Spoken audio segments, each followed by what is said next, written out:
4 years is a long, long time. Was there ever a moment or moments when you wanted to give up, and how did you persevere through that? There was absolutely never even for a second. Not even like, because everyone has exhaustion with their own projects. Yeah. The last project I worked on before this was a book for 4 years. It was a graphic novel, and I said I will never again spend this much time on a personal project, because every time I would get home, the stack of pages to ink was always this big, no matter how many pages I was doing a day. I'm like, why isn't this finishing? And like, if you spend too long on your own thing, you end up resenting it in a certain way, and maybe resenting yourself. Like, why did I even do this? I could have been doing something else. There's people who want to see me. There's things I need to do. Like, all sorts of stuff. You start thinking of reasons why you would sabotage your own project, even if it's a good project. But with Legend, it never happened to me, and it's really for one reason. It's because I was married. You know, when you're married, your time gets divided. You know, you don't want to. You want to go to sleep on time. You want to make sure you're going to sleep at the same time as your wife and waking up at the same time, because you're going to fall out of sync. Yeah. She's going to wake up early. You're going to be sleeping in. She's going to get the day started, and you're going to be doing God knows what. So that was the first thing. So I'm a night artist. I'm always working throughout the night, but that had to go. Like, I would have like maybe Fridays. I'm like, well, maybe Friday I'm going to stay up all night tonight. It's like a present. So I'm thinking about that Friday all week. So that's already a level of motivation. But the other part, during the week, where like, you know, you're just trying to stay in sync, it means that the amount of time you can actually put on your project in a sitting is way little bit.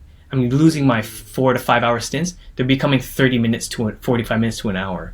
But what happens is, because you're fantasizing about working on it all day, you're on the bus waiting for it, you're working.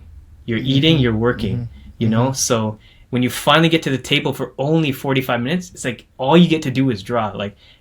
Since I was getting to work on it so limited, in such a limited respect, consistently, it always kept my stamina really high, and like my enthusiasm to get back to it, because I was just itching. I'm like, work's in the way. When this is done, my real day starts for 45 minutes, you know? Yeah.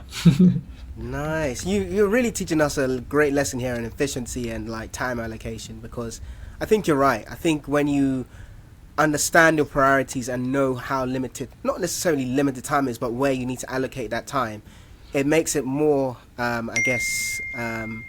impactful when you need to use that time for a specific project or a specific reason. So absolutely. Yeah.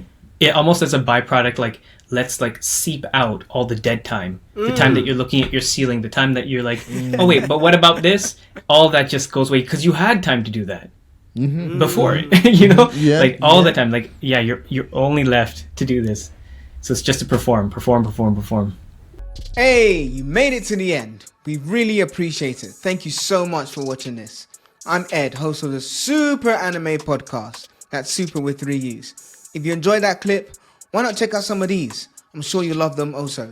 If you want to hear the full episode of the podcast that you just watched, then check out the description box. A link will be there for the full audio episode. Until then, thank you so much. Please do subscribe. It takes a moment for you, but means the world to us, and we'd really appreciate it. Peace.